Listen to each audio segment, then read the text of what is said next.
There are a lot of ways to deck out your AR, and sighting systems are really one of the most effective ways to make it a better shooting platform. Monte Long is with XS Sights and a 3-gun competitive shooter, right? Yes, sir, that's correct. All right. Now, you've got this thing rigged up with some of the things actually you've developed with XS Sights.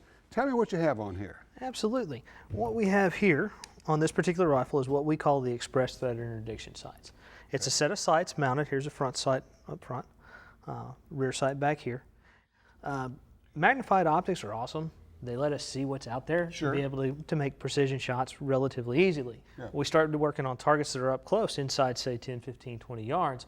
The magnified optics kind of slow us down. So you want some iron sights, but I see that you have laid these off. Is that a 45 angle? Yes, sir. Those are at a 45. What that allows us to do is to allow the to run the optic up top like we're normally used to. Okay. So normally, looking through the tube to shoot long-range targets, that's my cheek weld, okay? Right. Well, if I need to do something up close, I just cant the rifle inboard a little bit, and I'm looking right through the iron sights and can deal with targets up close. Now that's fast. Absolutely. They work fully functionally as a set of backup sights if you need to do something, if your primary sighting system goes down. Sure.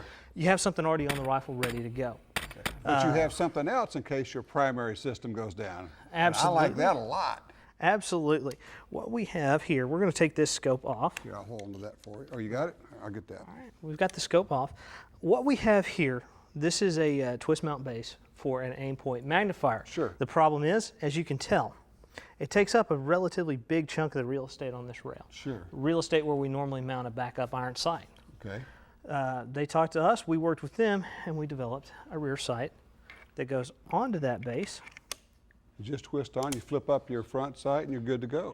What that gives us, we have a notch above our aperture, and then a normal aperture like we're used to. We use the notch for doing close work. Sure. Use the notch for 7 to 10 yards. Okay. You need to go out to distance. You just shift the focus, look through the aperture, and engage targets at distance. With that aperture set like that, we can go from contact to 300 meters without touching anything on the rifle. Sweet. Put the bullet where it needs to go, and it's good. What do we call these? This is the twist mount backup rear. This particular one has a CSAT aperture. Okay. We offer it with that as well as our normal same plane. And you can get all the information at xssights.com. Absolutely, www.xssights.com.